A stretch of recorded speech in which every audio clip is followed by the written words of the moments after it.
Contact and classification. Researcher log. Cycle 482. Standard Galactic date 320756. Lead Xenobiologist Sandar. Galactic Survey and Classification Division. It began as a routine survey mission. My research vessel, the Enlightened Discovery, had been charting the outer spiral of what humans would later call the Milky Way. We were 4 cycles into our expedition with nothing remarkable to report, just the usual assortment of gas giants, frozen rocks, and the occasional planet with primitive bacterial life. The Galactic Council expected nothing more. This region was considered unimportant, which explains why I, a junior researcher with barely 40 cycles of experience, was given lead classification authority. That all changed when our sensors detected Sol 3, or Earth as its inhabitants call it. Senior researcher Xandar, you need to see these readings. My second-in-command Telavine called out, her translucent appendages fluttering with excitement. The scanners must be malfunctioning. I dragged myself from my rest pod, my 4 primary eyes still heavy with sleep. What now, Tela? Another methane world with interesting bacterial formations. No, sir. It's impossible. I looked at the sensor readout and felt my exoskeletal plates tighten in shock. The small blue-green world before us displayed readings that contradicted every principle of habitable classification in our manuals. 21% free oxygen in the atmosphere. I chirped in disbelief. That's corrosively reactive. Check your calibration. Already did, 3 times. And that's not all. Telavine's voice trembled as she continued. Extreme temperature variations from -50 to +50 degrees standard. Active tectonic movement. Regular atmospheric electrical discharges. Consistent meteor impacts. Radiation from their star reaches the surface directly. Millions of competing biological organisms, many predatory. I remained silent, analyzing the data. According to all established galactic criteria, this planet was a Class 12 Deathworld, the most extreme classification in our system, a designation usually reserved for worlds ravaged by cosmic disasters or toxic stellar emissions. And sir, Telavine added, there's advanced civilization down there. Impossible. The word escaped before I could contain it. No sentient species could evolve under such conditions. It defied every evolutionary model in the databanks. But the evidence was undeniable. Our long-range scanners detected cities, energy production, artificial satellites, and electromagnetic communications. Sophisticated civilization existed on a world that should have extinguished complex life before it began. Prepare a full research team, I ordered. We need to understand how this contradiction exists. The Council protocol was clear. Observation only, no contact with pre-FTL species. But I admit my scientific curiosity overwhelmed my adherence to protocol. We needed to get closer. Our stealth systems allowed us to enter low orbit undetected by the primitive human scanning technology. For 30 rotations of their planet, we observed, collected data, and grew increasingly bewildered. They climbed their mountains for recreation. Research Assistant Catal noted with disbelief. They deliberately exposed themselves to their planet's most dangerous environments. For entertainment, they've adapted their fragile bodies with artificial constructs, Telavine added. Look at these submersibles allowing them to explore their toxic high-pressure oceans. I watched humans leap from great heights with nothing but fabric wings, dive into raging waters, and build dwellings on active volcanic regions. It defied comprehension. And yet, I observed, their bodies are remarkably vulnerable. No natural armor, minimal strength compared to Class 3 world species, limited sensory awareness, and slow regeneration. But their neural capacity, Catal countered, is extraordinary. They compensate for physical limitation with tool creation and problem solving. My fascination grew daily. These humans didn't just survive their death world. They embraced it. They created art depicting their deadly storms. They wrote poetry about their lethal mountains. They celebrated the very planetary features that should have eliminated them eons ago. Perhaps, I hypothesized to my team, harsh conditions don't prevent intelligence but accelerate it. Constant survival pressure might select for neural adaptability rather than physical specialization. On the 40th day of observation, disaster struck. A sudden magnetic storm interfered with our cloaking technology, making our vessel briefly visible to human detection systems. Within hours, their primitive but surprisingly effective military forces surrounded our position with aircraft. Stealth compromised. Our systems technician reported unnecessarily. They're attempting communication. Council protocol dictated immediate retreat. Contact with pre-FTL species was strictly forbidden. But retreat meant potentially hostile action from the humans, who now knew of our existence. The decision weighed heavily on my leadership organs. Open communication channels, I ordered. If they know we exist, we should at least understand their intentions. The first transmission from Earth's Combined Military Command was not what any of us expected. Unidentified spacecraft, this is International Space Command. If you can understand this message, please be advised that we mean no harm. We welcome peaceful contact, but are prepared to defend our planet if necessary. Please respond. No threats. No immediate aggression. Just cautious curiosity.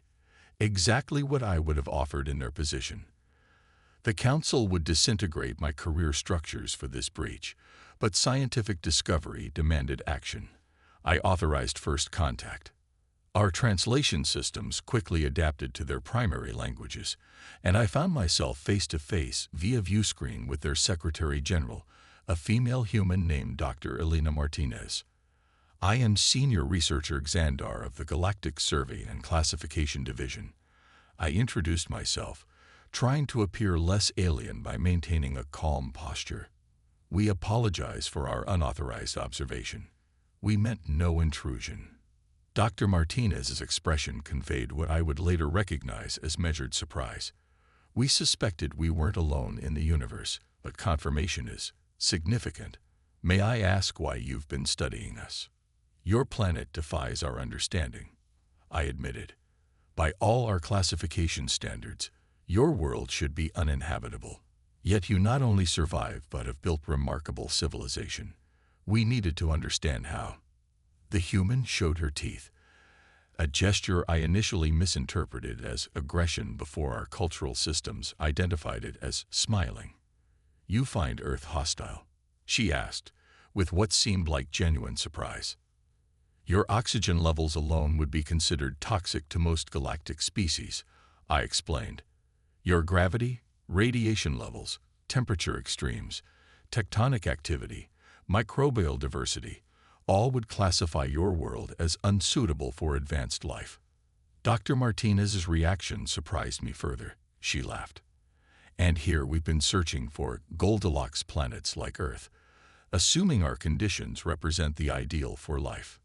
Goldilocks? I questioned. Just right, she clarified. Not too hot, not too cold, not too anything. Perfect for life. That moment fundamentally shifted my understanding. Their perfect was our impossible. Their just right was our extreme. Everything in our classification system was built on assumptions that had just been shattered by a species that considered corrosive oxygen levels just right. What happened next would change galactic understanding forever, against all protocol, against the explicit emergency directives from the distant council.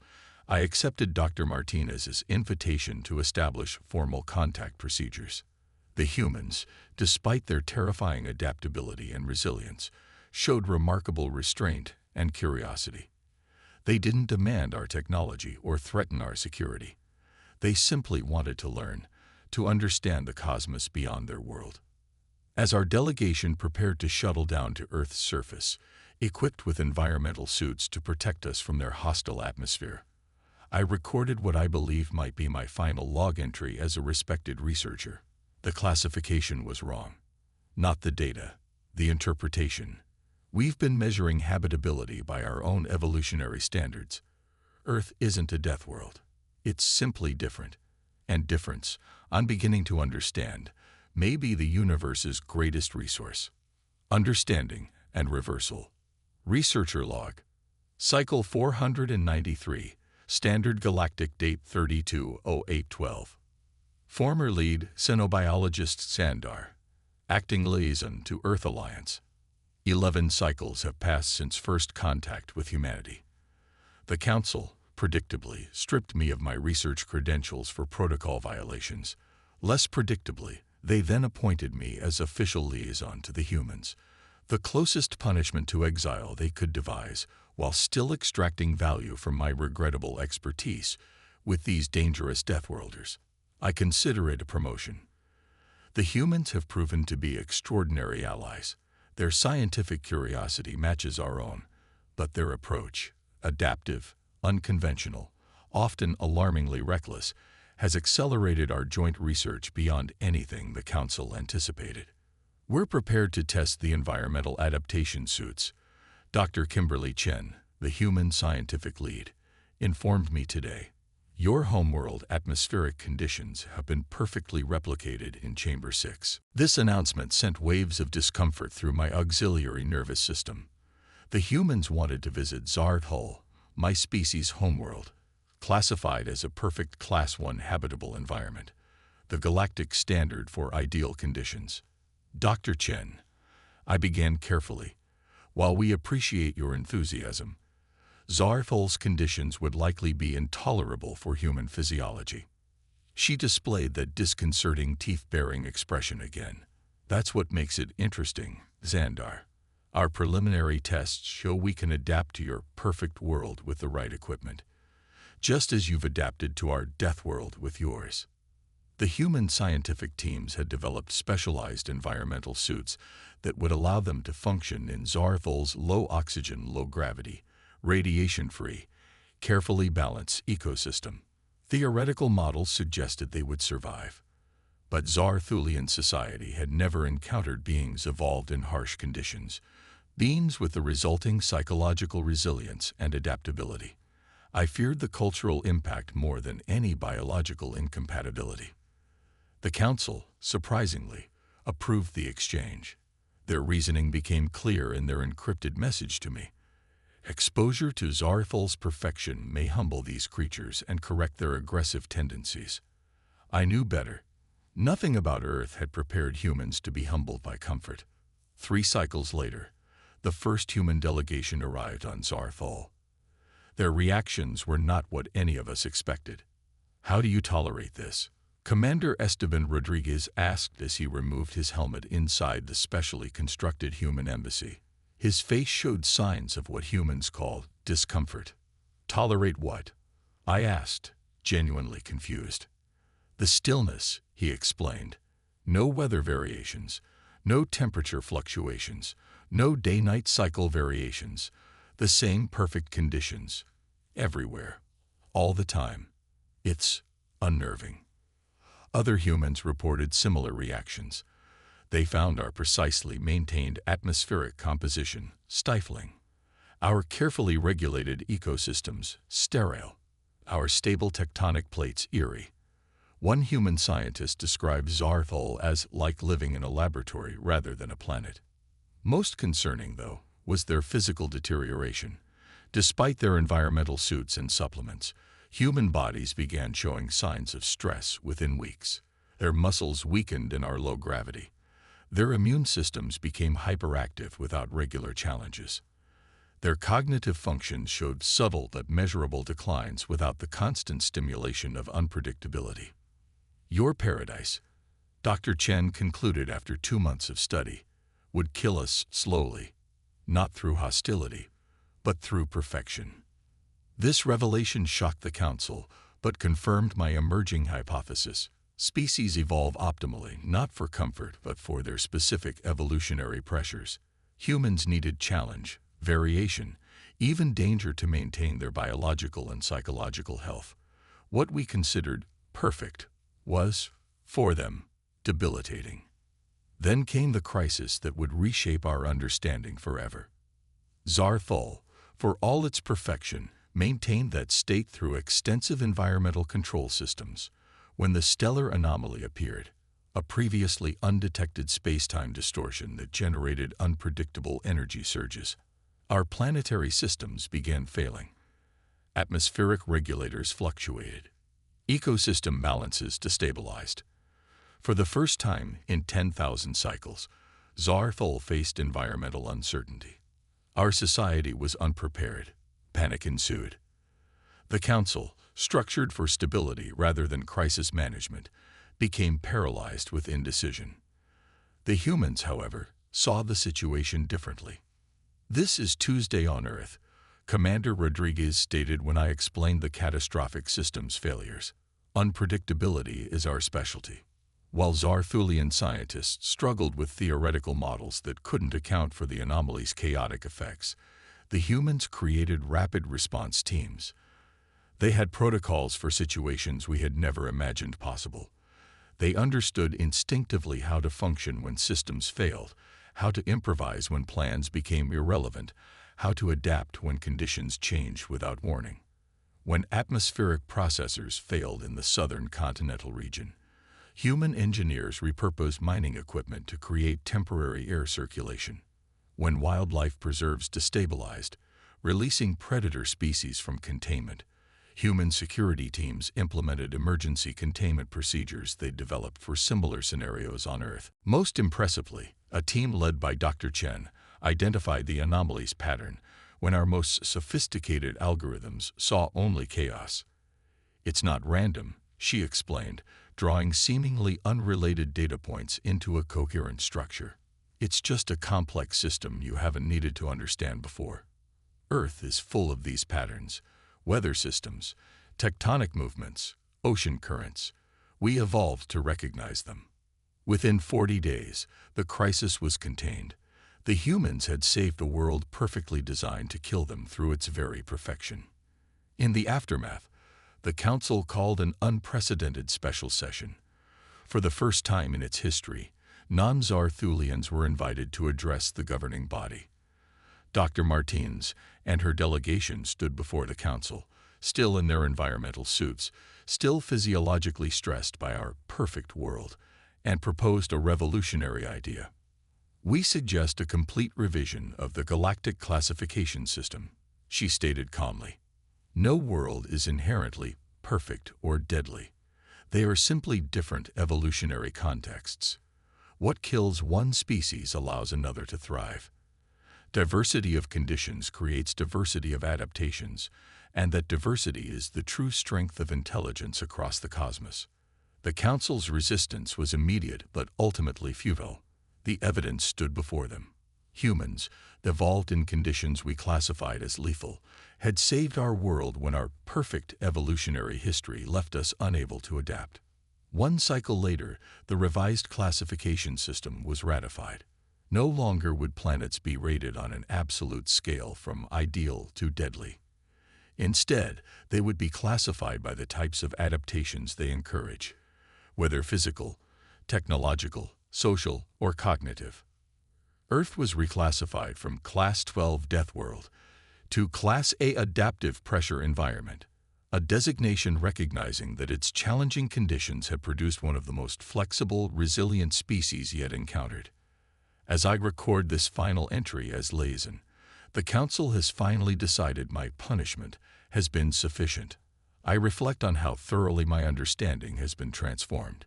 The humans have a concept they call antifragility, systems that don't merely withstand stress but grow stronger because of it. Their biology, their psychology, their societies all display this quality. My own people, evolved in stability, became fragile. We optimized for a single set of perfect conditions and lost the ability to adapt when those conditions changed. The irony is perfect. We laughed at Earth's classification as a death world, never realizing that our paradise would have killed its inhabitants just as surely as their world would kill us, not through hostility, but through specialization. As I prepare to return to research, now focusing on comparative evolutionary adaptation strategies, I carry one certainty: the cosmos has no absolute standard for ideal conditions. Life evolves not to universal perfection, but to master the specific challenges of its birthplace. And perhaps the most remarkable worlds are not those that nurture through stability, but those that strengthen through adversity. End log.